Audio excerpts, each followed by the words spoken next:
चारों ओर अंधेरा छा रहा हो, कोई अपना न दिखाई दे रहा हो, केवल दुख ही दुख, अशांति ही अशांति, उस समय आप देखिएगा भारी से भारी संकट की निवृत्ति के लिए एकमात्र उपाय है।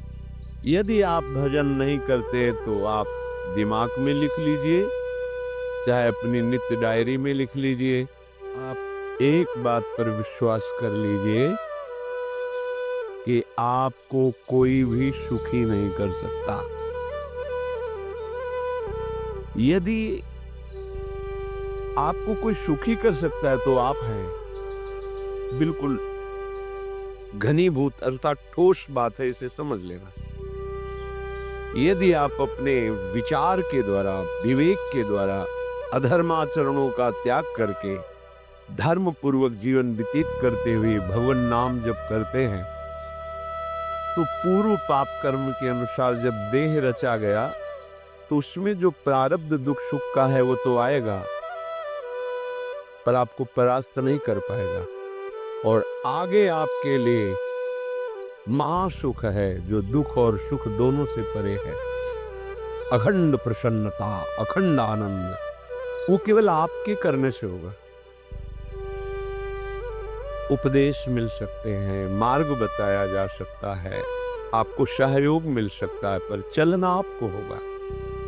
यदि आप नहीं चले तो ये क्या ही भ्रम हो कि मैं कहीं जाऊं और मेरी दुख निवृत्ति हो जाए, तो इस भ्रम को छोड़ देना।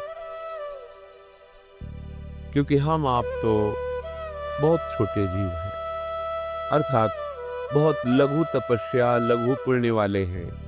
हम उन महापुरुषों की बात करते हैं जिन्होंने आजीवन ऐसा तप संचय किया, फिर भी उनके शरीर में भारी से भारी दुख देखे गए। ये दुख और सुख एक भ्रमात्मक इंद्रजाल है माया का, न दुख है न सुख है।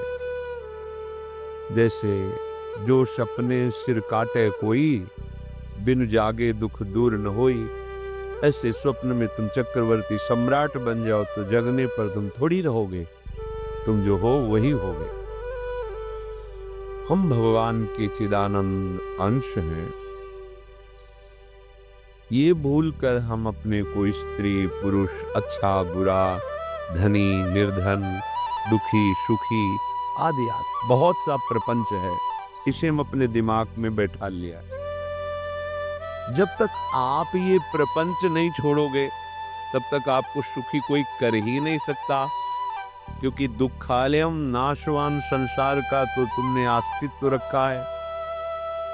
अगर ये किसी के दूर करने से होता तो स्वयं जगत गुरु परब्रह्म परमात्म तत्व भगवान श्री कृष्ण सामने हैं और अर्जुन को कह रहे हैं, ये अर्जुन, ये आने जाने वाले अनुकूलता प्रतिकूलता, गर्मी शीतलता, अर्थात काम क्रोध लोभ मोह मद मत्सर अपमान निंदा, ये सब ताप पहुंचाते हैं।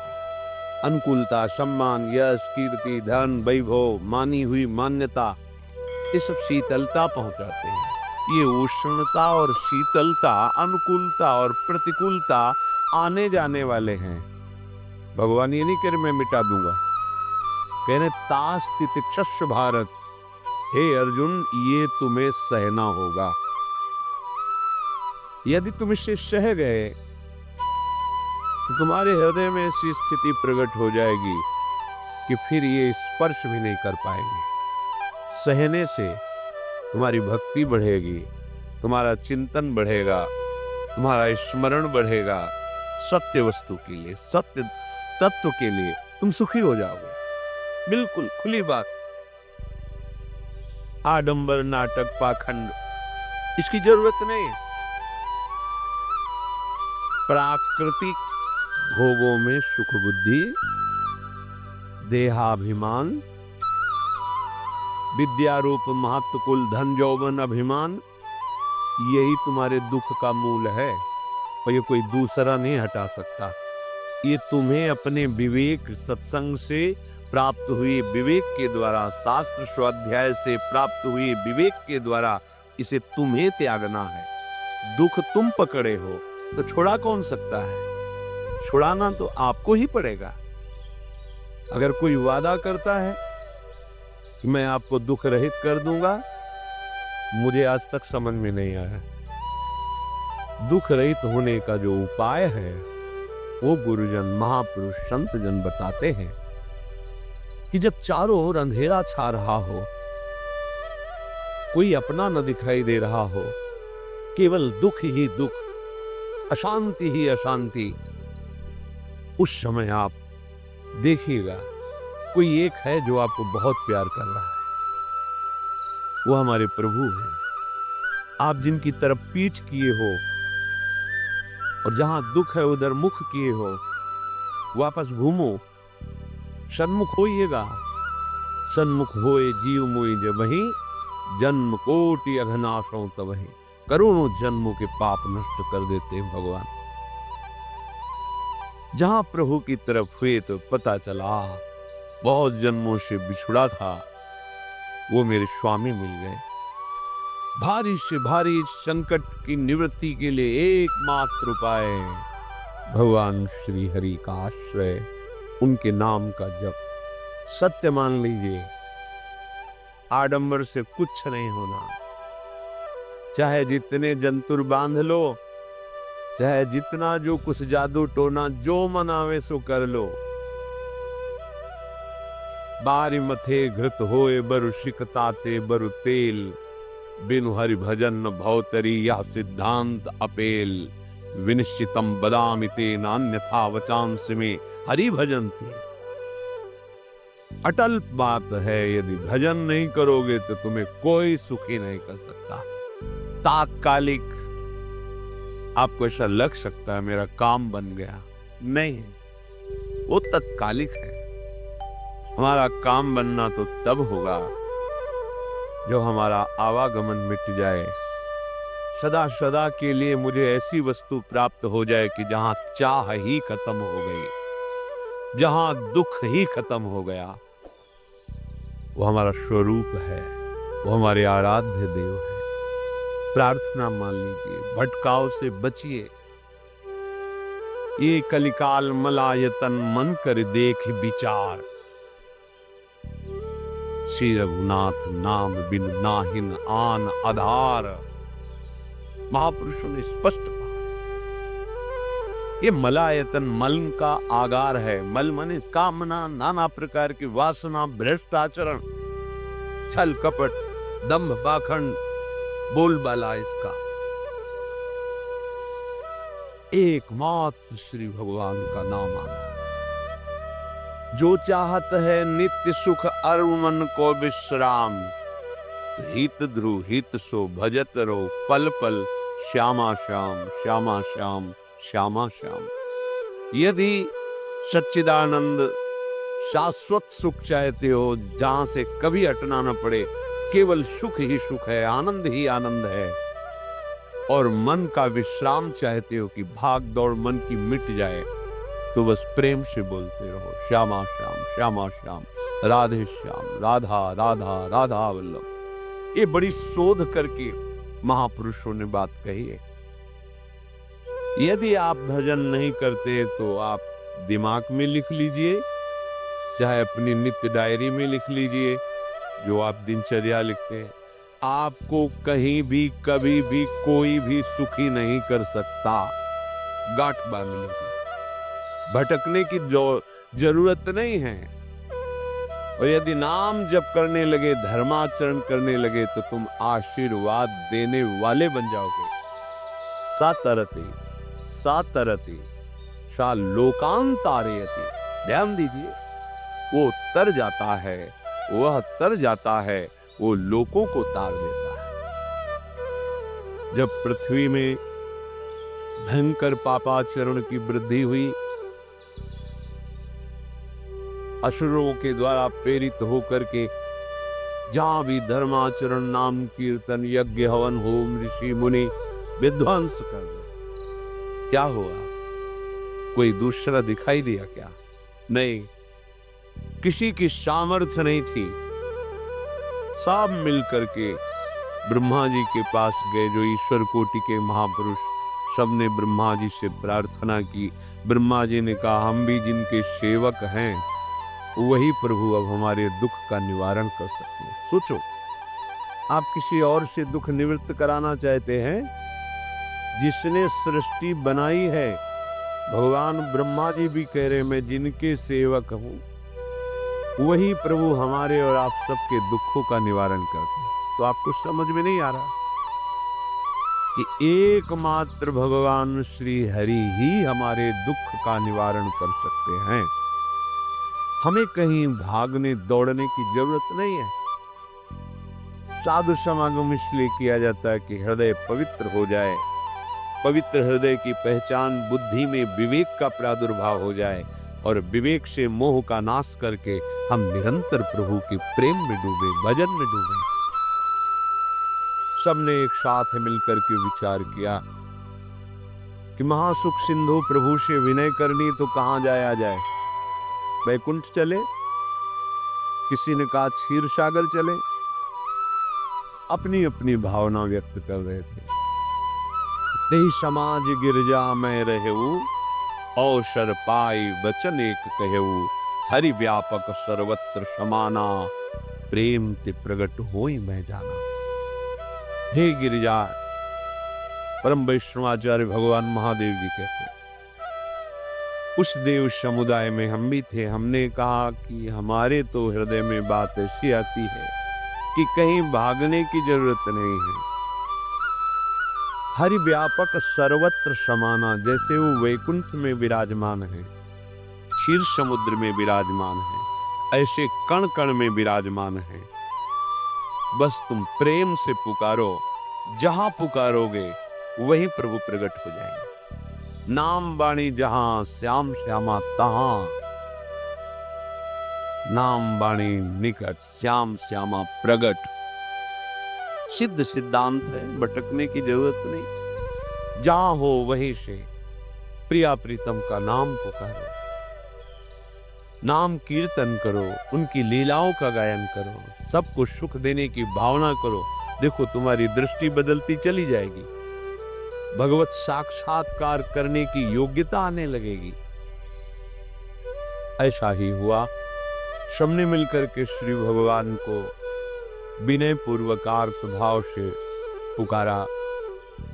आकाशवाणी हुई, निर्भय हो जाओ, निश्चिंत हो जाओ, मैं स्वयं अपने अंशों के सहित अवतार लेकर इस भूमि का भार हरण करूंगा। तुम सब बड़े बड़े जो देवता हो, जाओ हमारी लीला में सुख लेने के लिए सब वृक्ष वानर आदि का रूप धारण करो।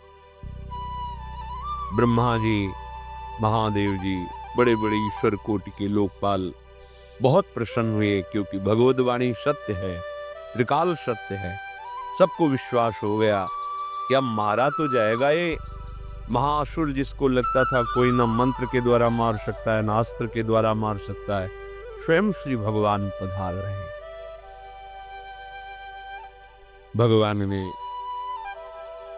जो निरंतर भजन प्राण रहते हैं, कश्यप जी, अदिति, वो भगवान के वात्सल्य में भरे थे।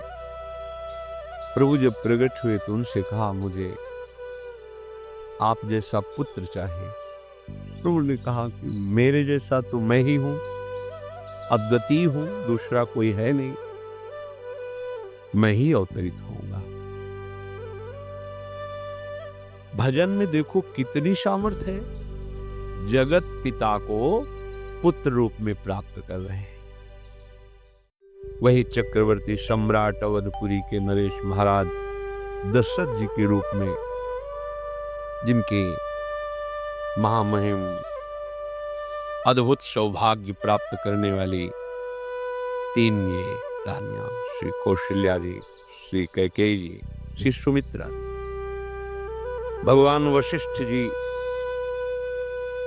इनके गुरुदेव हैं। प्रायः बड़े बड़े महान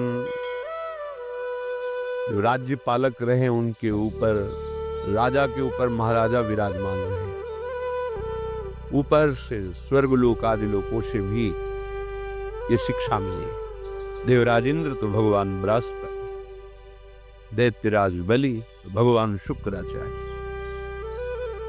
जनक जी तो सदानंद जी महाराज, दशरथ जी तो वशिष्ठ जी महाराज। ऐसा था क्योंकि जहां हमारा विवेक काम नहीं करता वहां ये ब्रह्मबोध संपन्न महापुरुष तत्काल हमको संभालते हैं। महाराज दशरथ जी के हृदय में प्रबल लालसा हुई कि अवस्था व्यतीत होती जा रही है, पर जो गृहस्थ धर्म का परम लाभ है वो तो हुआ ही नहीं। वशिष्ठ जी के चरणों में प्रणाम करके कहा, भगवान एक ही बात की असंतुष्टता है, हमारे कोई पुत्र नहीं। वशिष्ठ जी ध्यानस्थ हुए, ध्यान में देखा और उनका तुम्हारा जैसा सौभाग्य अन्य का किसी का नहीं हो सकता। तुम्हारे यहाँ स्वयं सच्चिदानंद भगवान श्री हरि अपने अंशों के साथ अवतरित हो रहे। श्रृंगी ऋषि को बुलाया गया, पुत्रष्टि यज्ञ करी, उसमें साक्षात भगवान अग्निदेव प्रकट होकर के खीर दिया और कहा अपनी रानियों को पवा दीजिए। वशिष्ठ जी की आज्ञा के अनुसार उस खीर को 2 भाग में किया। प्रथम भाग श्री कौशल्या जी को दिया, जो दूसरा भाग था उसके 2 भाग किए, उसका 1 भाग कैकेयी जी को दिया। अब जो 1 भाग बचा उसके 2 भाग किए और वशिष्ठ जी की आज्ञा के अनुसार 1 माता कौशल्या जी को, 1 कैकेयी जी को दिया। उन्होंने अपने हाथ से सुमित्रा जी को दिया, तो सुमित्रा जी के गर्भ से लक्ष्मण और शत्रुघ्न, कौशल्या जी ने जो भाग दिया श्री लक्ष्मण जी प्रकट हुए, जो रामचरण अनुरागी, अद्भुत अद्भुत हरि प्रेमी। शत्रुघ्न जी भरत चरणों का आश्रय लिए हुए राम जी का सेवन करते। बड़ा रहस्य है, कितनी मर्यादा है। गुरु की आज्ञा से जहां जैसा विधान होना चाहिए वैसा, तो उस बड़ा मंगल स्वरूप ये महामहिम जगत पावन करने वाली माताएं मानो अपने गर्भ में अखिल ब्रह्मांडों के स्वामी को धारण किए हैं, जिनके गर्भ में अनंत ब्रह्मांड वास करते हैं, उन प्रभु को अपने गर्भ में धारण करने का अनुभव कर रहे हैं। महाराज दशरथ बहुत प्रसन्न है। ये जीवन का परम लाभ है। प्रभु हमारे कोई भोग, माता पिता भाई बंधु सखा पति प्रीतम पुत्र कुछ भी, ये तो ऐसे करुणा में कोई भाव रख लो और गाढ़ भाव कर लो तो आपको अनुभव कराने लगेंगे जिस भाव से आप देखोगे। कैसा सुख महाराज दशरथ जी को हो रहा होगा, जिनको गुरुदेव से पता है कि स्वयं भगवान पधार रहे। प्रतिपल इनके दर्शन करके कौशल्या जी, कैकेयी जी, सुमित्रा जी के प्रेम पुलकित रहते हैं। दशरथ जी अहो भाग्य, साक्षात भगवान पधार रहे। समय व्यतीत हुआ, जोग लगन गृह बार तिथि, सकल भये अनुकूल, चर अरु अचर हर्ष जुत, राम जन्म सुख मूल। ठीक योग लगन ग्रह वार तिथि सब अनुकूल हो गई। कब? जिसके हृदय में प्रभु का प्रकाश हो जाता है, जो प्रभु के भजन में रहता है, तो योग लगन ग्रह वार तिथि नक्षत्र सब अनुकूल हो जाते हैं। जो पे कृष्ण चरण मन अर्पित, तो करिए का 9 ग्रह 7 ग्रह नक्षत्र वार तिथि, ये जितने भी विघ्न कारक या शुभ कारक है, ये सब शासन में रहते। जिसके हृदय में भगवान नाम चल, जिते विनायक शुभ अशुभ, ये विघ्न करे नहीं कोई। क्योंकि भगवान का नाम चल रहा है, हृदय में भगवान प्रकाशित हो गए हैं, परमानंद अनुभव होता है। ऐसे भगवान जगत में प्रकट हो रहे हैं। ये तो कभी कभी अवतार होता है, पर ये अवतार होता ही रहता है। भगत के हृदय रूपी महल में अवतार होता रहता है। जो निरंतर भगवत चिंतन परायण अपने अहम को भगवान के चरणों में समर्पित किया तो भय प्रकट कृपाला, यही हृदय में प्रकाशित हो जाते हैं। हृदय में ही दिव्य वृंदावन प्रिया प्रीतम दिव्य लीला। चैत्र का महीना, नवमी तिथि, शुक्ल पक्ष, अभिजीत मुहूर्त, ठीक दोपहर का समय 12 बजे। सब लोगों को परमानंद प्रदान करने वाले प्रभु पधारे। शीतल मंद सुगंधित तो वायु बह रही है, देवताओं की दुंदुभियां बज रही, पुष्पों की वर्षा हो रही, बड़े बड़े ऋषि मुनि नृत्य कर उठे, जैसे साधना को फल मिलता है हृदय आनंद में। तो आज समस्त साधनाओं के फल स्वयं मंगल मूर्ति प्रभु पधार रहे। सब महात्माओं का, संतों का हृदय अलौकिक आनंद से भरा हुआ है। पृथ्वी जितनी दिव्यता है सब प्रकाशित कर दी। रस भरे फल, औषधियां, दिव्य मणियां, रत्न जो छुपाए हुए अपने गर्भ में थी, प्रभु आ रहे, सब प्रकाशित कर दी। जलधाराएं जो सूखी हुई थी वो भी। जब ब्रह्मा जी ने देखा कि जो भगवान ने आकाशवाणी में कहा था वो सब सत्य हो रहा है, आकाश में ब्रह्मा जी समस्त देवतागण विराजमान होकर के अंजलियों में दिव्य पुष्प लेकर के वर्षा कर रहे हैं। सुंदर सुंदर अलग अलग वाद्य बज रहे हैं।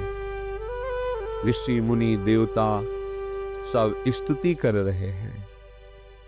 प्रणाम मुद्रा में सब खड़े हैं, क्योंकि समस्त लोकों का पालन करने वाले भगवान श्री हरि महाराज चक्रवर्ती सम्राट दशरथ जी के भवन में प्रकट हो रहे हैं। तो आकाश में सब ईश्वर कोटि के महापुरुष पुष्पांजलि अर्पित कर रहे हैं।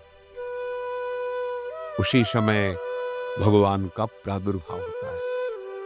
भगवान कभी गर्भ से नहीं प्रकट होते, लीला होती है, ऐसा अनुभव होता है गर्भ है। पहले भगवान भगवान के रूप में प्रकट होते हैं, फिर वो बालक बन जाते हैं। कभी ऐसा कहीं नहीं मिला, अनुभव होता है ऐसा। समय से गर्भ रहा, समय से गर्भ बढ़ा, ऐसा अनुभव होता है।